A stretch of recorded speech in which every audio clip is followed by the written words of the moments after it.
tal que siempre pensaba, a la primera que me equivoque, Dios me va a liquidar. Y la frase que quiero que acuñes es que a veces las caídas dramáticas, los tropiezos que te haya tocado dar en la vida pueden resultar en victorias también dramáticas. Tú dices, me estás diciendo que yo voy a tropezar y que Dios un tropiezo lo puede convertir en una victoria. Sí, exactamente eso es lo que trato de decir. Que hay caídas que son tan dramáticas como el destino y la victoria que esa caída libera. Que me interesaría que acuñaras, porque a mí me abrió la mente a una nueva revelación de Dios. Literalmente. Yo hubiese dado cualquier cosa porque cuando yo era mucho más jovencito alguien me lo predicara. Lastimosamente me tocó mi peregrinar cristiano en iglesias cuyos predicadores siempre decían todo lo contrario y condenaban las equivocaciones como algo irreparable. Decían que los tropiezos eran irreversibles. Y entonces yo me fui forjando como hombre, me abrí paso en el mundo de los predicadores con una adversidad tal que siempre pensaba, a la primera que me equivoque, Dios me va a liquidar. Y la frase que quiero que acuñes es que a veces las caídas dramáticas, los tropiezos que te haya tocado dar en la vida pueden resultar en victorias también dramáticas. Tú dices, me estás diciendo que yo voy a tropezar y que Dios un tropiezo lo puede convertir en una victoria. Sí, exactamente eso es lo que trato de decir. Que hay caídas que son tan dramáticas como el destino y la victoria que esa caída libera. En las Olimpiadas del 2016, justamente en Brasil, Río de Janeiro, había una corredora de las Bahamas que se llama Jauna Miller. Ella se presentó en las Olimpiadas de Río de Janeiro para correr los 400 metros llanos. Quien luego ve su historia, que está disponible en la red, descubrirá que Jauna Miller es una muchacha que no tenía un gran background como corredora, pero sin embargo se preparó muy duramente porque ella quería demostrarle a sus padres, a sus seres queridos, que podía lograr la medalla de oro. Así que ella corre desesperadamente, se nota el atletismo en sus piernas, su actitud en querer llegar a la meta, y de pronto aparece otra corredora en escena que se llama Allyson Felix, que es estadounidense, que quería batir su propio récord de ganar 4 medallas de oro consecutivas. Esta sí, tiene una performance, tiene un atletismo, tiene una preparación que Jauna Miller no tiene. Y entonces empieza no a sacarle ventaja, pero se pone cabeza a cabeza. Todo el mundo está mirando eso en los 5 continentes. No sé por quién le va a cada uno, pero uno tiende a poner el corazón en Jauna Miller, que es la novata, que es no la más débil, pero la que nunca ganó una medalla hasta ahora. Así que ambas empiezan a correr. Esta muchacha se le pone al costado, la estadounidense. Ella sigue, y después de casi llegar a la meta y ve que no lo va a lograr porque la estadounidense le va a ganar, lo que hace es tropezarse. Justo cuando está allí en la meta, ella cree que lo echó todo a perder, pero el resultado va a ser diametralmente opuesto a lo que ella piensa o imagina. La cosa es que el tropiezo hace que gane la medalla por 7 centésimas. O sea que si no se hubiese tropezado, perdía la carrera. Con el tropiezo gana y llega a la meta.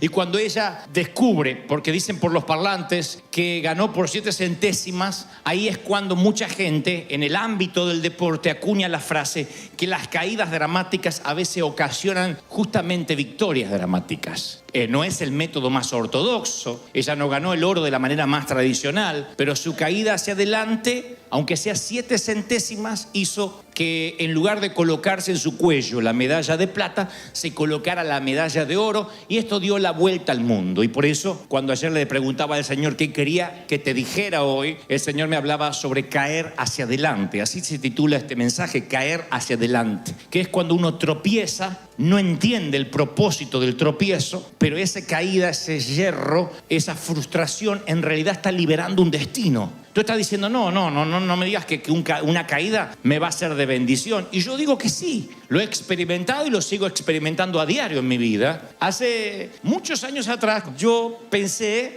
que iba a ser una carrera comercial como vendedor.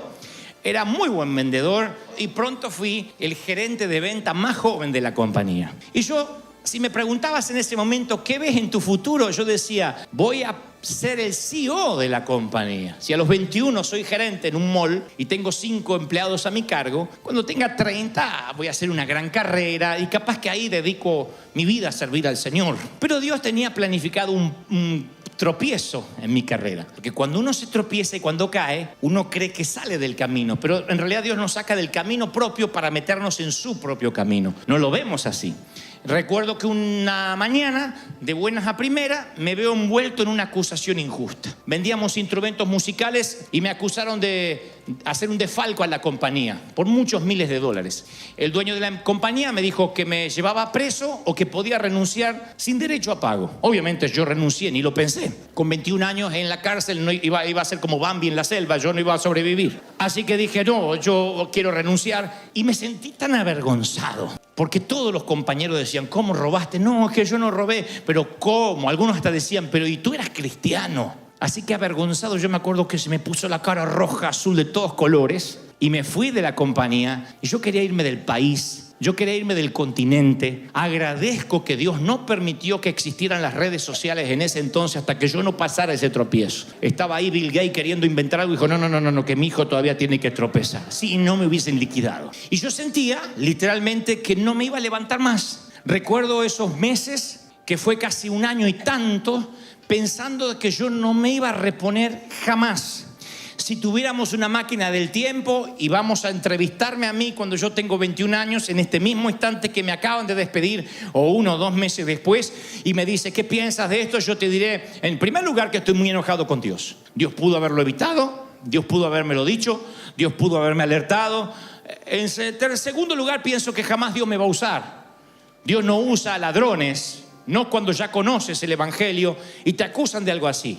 En tercer lugar, ¿cómo me voy a reivindicar? ¿Cómo la gente va a saber que yo soy inocente si donde voy me dice, ¿vos te echaron de ahí? La gente, yo sentía que todo el mundo me conocía, que de eso no me iba a poder levantar más. Y si a los 21 años me dice, traza una línea hacia el futuro, ¿a dónde te lleva este tropiezo? Yo hubiese dicho, no me llega a ninguna parte, el infierno me lleva, pero no me lleva a ninguna parte. Hoy, que han pasado algunos años, si trazo una línea de puntos hacia atrás, me lleva exactamente a ese lugar. Yo no estaría aquí hablándoles a ustedes si no hubiese tropezado en aquella compañía. Yo no hubiese escuchado ningún llamado, no le hubiese hecho caso a ninguna zarza que ardiera, a ningún profeta. Yo estaba haciendo buen dinero, era muy joven para pensar en llamados o ministerios. Pero Dios de alguna forma se vale de mi tropiezo para ubicarme exactamente en tiempo y espacio donde Él quería. Lleven esto a cualquier ámbito de la vida. Los que han tenido que atravesar un divorcio. Tú dices, ¿me está diciendo que Dios quería que me divorciara? No. Son consecuencias de malas decisiones, de malas acciones, pero que Dios las usa, Dios las usa. Y ese tropiezo a lo mejor hace que te reinventes, que te metas en un camino que de otro modo no te meterías, a menos que te hayas equivocado. Si has quebrado en tu compañía, si tuviste un aborto, si tuviste un fracaso del cual te avergüenzas, dices, bueno, más que un tropiezo fue un pecado horrendo. Yo quiero demostrarte en los próximos minutos cómo a veces una caída dramática termina liberando un destino profético para ti. ¿Lo estás recibiendo, sí o no? ¿Estás listo para recibirlo, sí o no? Y esto va para los que han tropezado, para los que tropiezan a diario. ¿Qué es lo que uno encuentra en el tropiezo? Bueno, uno, insisto, no quiere mostrar debilidad. Uno no quiere mostrar que uno se cayó. Pero yo he descubierto en el peregrinar con el Señor que Él está más interesado en que tropecemos con Él antes que estemos seguros en nuestros propios caminos. Es algo que me costó entender. Por eso dije al principio, lo que hubiese dado porque un predicador me dijera esto cuando yo era más pibe, más chamaco. Pero nunca me lo dijeron. A mí me decían que los tropiezos me quitaban puntos, como te pasa en la licencia de conducir. Chocas, te quitan puntos, te sube el seguro. Yo sentía que con Dios era igual. Cada tropiezo me quitaban puntos de la cruz y me subía la cuota para entrar al cielo. Sentía cada vez que me equivoco, cada debilidad, cada vez que caigo en un pecado, cada vez que pienso lo que no tengo que pensar, ¡pum!, me quitan puntos. Y Dios cada vez me ama un poquito menos. Lo tenía en el subconsciente, porque la tradición me enseñó eso. Me decían, tú mantente derecho, tan pronto caiga estarás en serios problemas. Entonces uno va por la vida tratando de no caer, tratando de no salir del camino. E insisto, cuando uno sale del camino, a veces es un tropiezo que Dios permite porque está dispuesto a desatar un destino. Tal vez hay gente viviendo en este país que si no hubiese tropezado en su país, no estarías acá escuchando esta bendición esta mañana.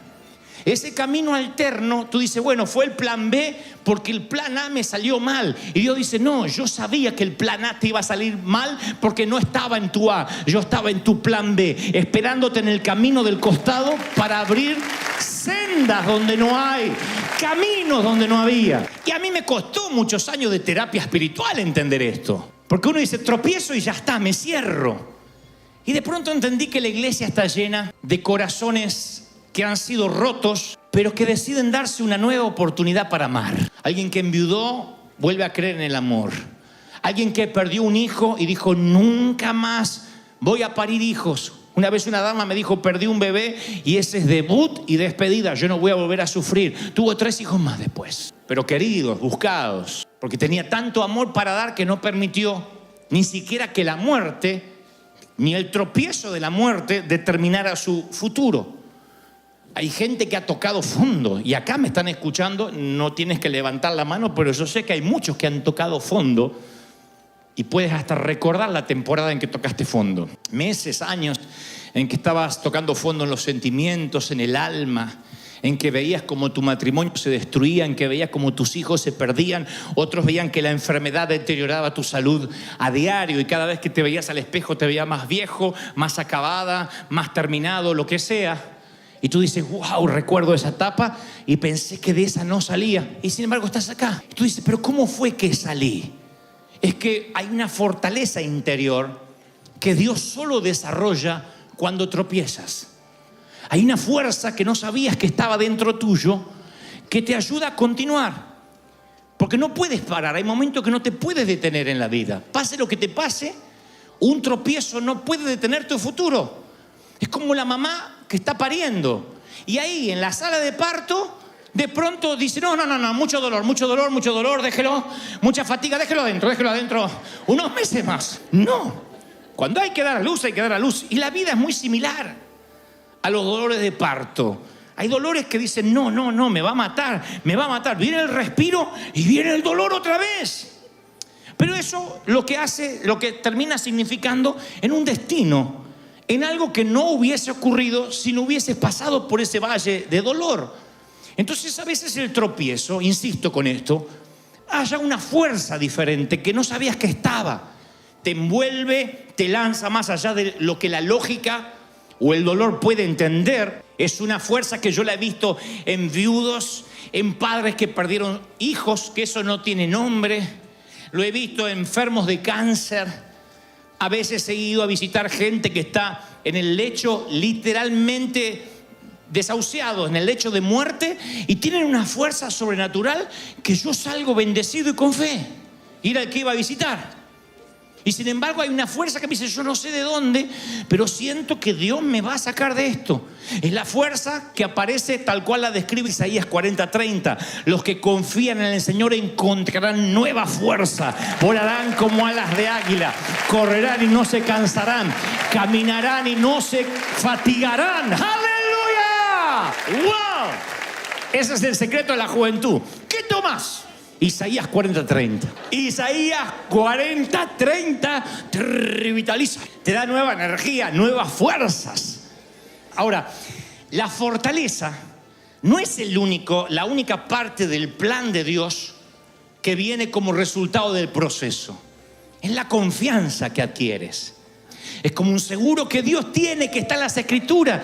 Esto es lo que Él hace. Él coloca un buró, un equipo de ángeles, contrata ángeles para que tu pie no tropiece en piedra. Dice, si haces del Señor tu refugio, ninguna plaga se acercará a tu hogar. Él va a ordenar ángeles que vayan donde tú vayas, te van a sostener para que tu pie no tropiece. ¡Aleluya! Ahora, imagínense si nosotros pudiéramos vivir con esa confianza. Si nosotros pudiéramos decir, bueno, me levanto todos los días y si tropiezo o si me equivoco, el Señor me vuelve a levantar. No estoy diciendo, peca, total, no importa. No, esto va para gente madura o que quiere madurar. Imagínate levantarte a la mañana y decir, todo está en juego. Podría perder la casa, podría, aunque juré amor eterno frente al altar, podría terminar mi matrimonio, mi jefe podría despedirme, podría perder los papeles porque Trump se levantó más torcido que de costumbre, pero nunca, jamás haga lo que haga, estará en juego el amor que Dios siente por mí. Yo soy su hijo. Cuando hablo de tropiezo no piensen solo en pecado. Hablo de cosas que no salen como el planificado, negocios que se caen, relaciones que se quiebran, amistades que no perduran, cosas que decimos cuando debimos callar y cosas que callamos cuando debimos hablar.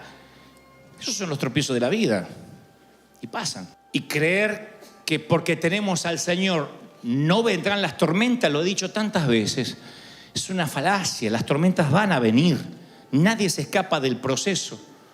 Entonces este es un buen momento, en primer lugar, para decir, bueno, yo voy a mirar mi viaje por la vida y voy a adoptar una perspectiva distinta de aquel que yo hasta ahora llamé fracaso. Porque a lo mejor aquello que hasta el día de hoy cargas como mi fracaso fue lo que determinó que hoy estuvieras acá con otro carácter, con otra fuerza. Tal vez no hubiese formado esta familia si no te hubiese ocurrido allá aquello.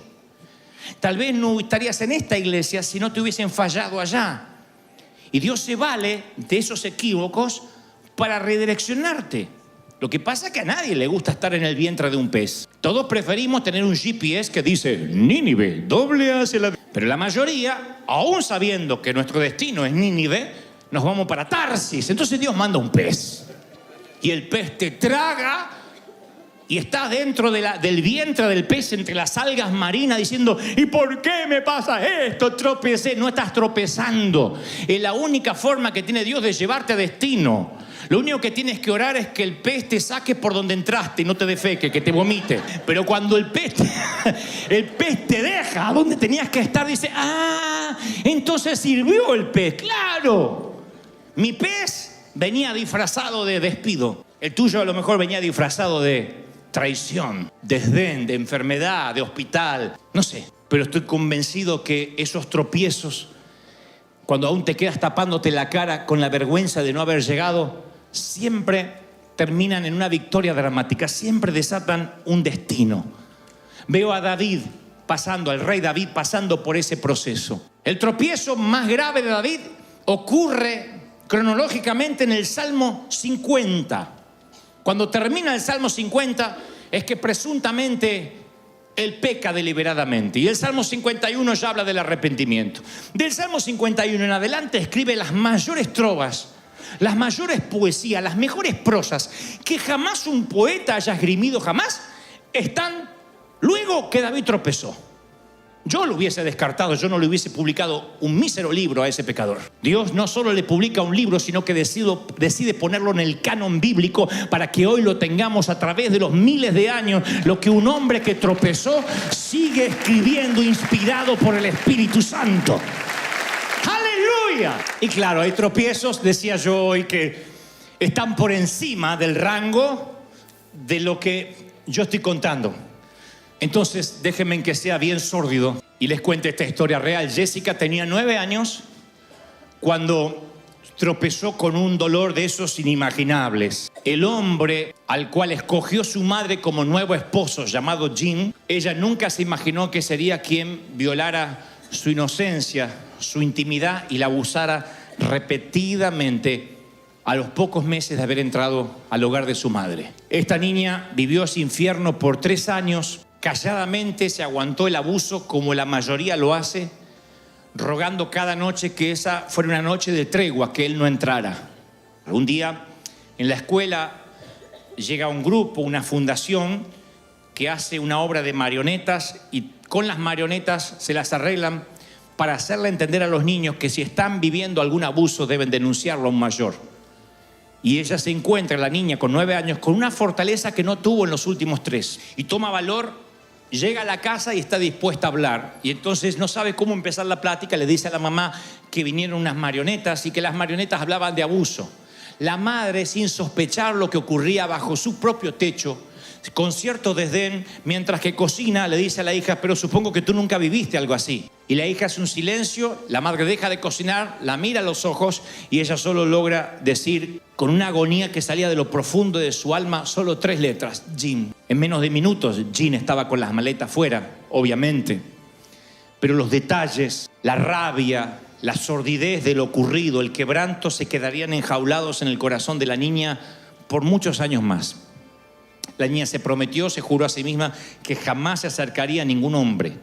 Para ella todos los varones eran abusadores, todos eran promiscuos, aún su propio hermano. Y decidió abrirse paso como pudiera a los tumbos, con ese dolor que solo los que han pasado por esa amarga estación de la vida saben lo que se siente. Un día es invitada a una iglesia por una amiga y va por cumplir, pero cuando llega a la congregación el pastor habla de un Dios que puede valerse de un tropiezo, aún de esos amargos que parece que no tienen redención, para crear una nueva historia. Y ella dijo: ¿por qué no? Y recibió a Cristo en su corazón. Ella dirá al poco tiempo en un libro de los tantos que escribirá que Dios esa mañana sanó su alma de una manera que ella jamás lo hubiese imaginado. Y en lugar de vivir lamentándose por el dolor, lo capitalizó y creó una de las fundaciones actualmente, una de las más importantes en ayudar a niños que están sufriendo abuso. Y cuando escribe en su libro su experiencia, ella lo pone de esta forma: si yo tuviera que ir a buscar a la niña que fui otra vez, estoy seguro que permitiría que le pase lo que me pasó. No estoy diciendo que me alegra lo que me haya pasado.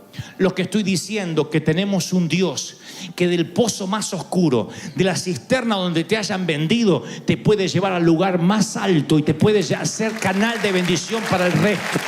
No sé cómo Dios lo hace, es escandaloso, es alocado, pero estas historias redentoras ocurren aquí en la iglesia. Ese es nuestro Dios. ¡Aleluya! Y son historias brutales, pero hermosas para Dios.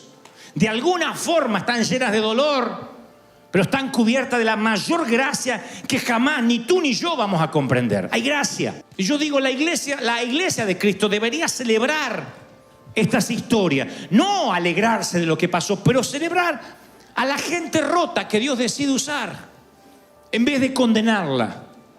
Divorciada, separado, viudo, huérfano, caído de la fe, apartado, fumador, alcohólico. Esos son los rótulos que la iglesia, no Satanás, la iglesia nos ha puesto. A mí me han llenado de rótulos: apóstata, ecuménico, payaso, un montón de etiquetas que la iglesia se empeña en ponerme para acallar el mensaje de la gracia. Pero por Dios, la gracia siempre vence la ley, la gracia siempre permanece.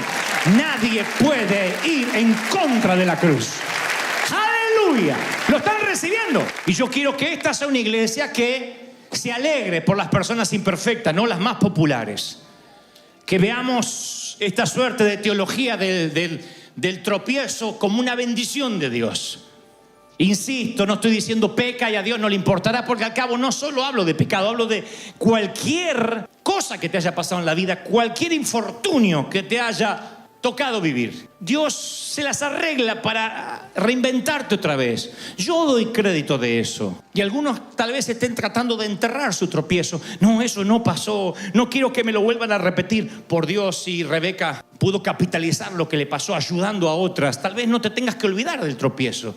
¿Qué tal si lo que Dios quería es que no te olvides de que caíste? Si nunca experimentaste gracia de Dios, suele salir con un garrote a pegarle a la gente porque tú te manejas por ley. Hasta que un día tienes que experimentar la gracia en carne propia y entonces entiendes a todo el mundo. Pero si tú nunca pasaste por un matrimonio deshecho, tú vas a condenar a cualquiera que solo piense en el divorcio. Si tú nunca tuviste hijos, tú vas a condenar a cualquiera que dé una oportunidad, a alguien que dice soy gay, a alguien que dice yo tengo inclinaciones para esto, a alguien que dice estoy atado a la lujuria. ¿Por qué no lo echas de la iglesia? Porque no eres padre. Porque cuando eres padre, miras con un lente como Dios nos mira a nosotros. Somos hijos. Mis hijos los amo, ojalá que sean hombres de bien, pero si no lo fueran, nadie les quitará el derecho a ser Goebbels. Serán Goebbels hasta el último día que estén en esta tierra. Y tú eres hijo de Dios, comprado por la sangre de Cristo. Vamos a resolver lo que hiciste porque yo te amo para siempre. Te sostengo y no te suelto, dice Dios. Vamos a celebrar con un aplauso. Ese es nuestro Dios. Gracias por llegar hasta el final. Si esta palabra tocó tu corazón, te animo a seguir escuchando lo que Dios tiene preparado para ti en los siguientes videos.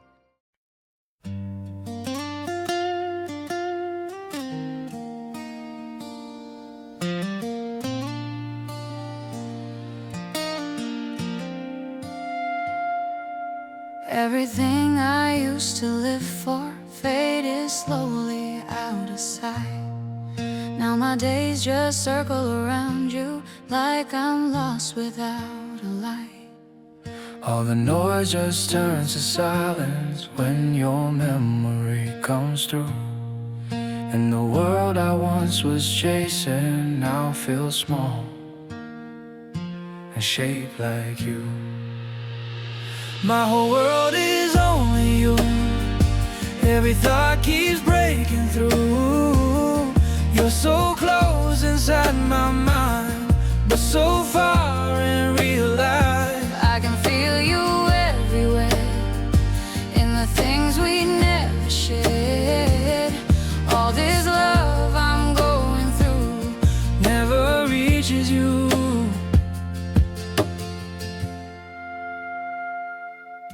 Every image feels so real now, like you're standing next to me.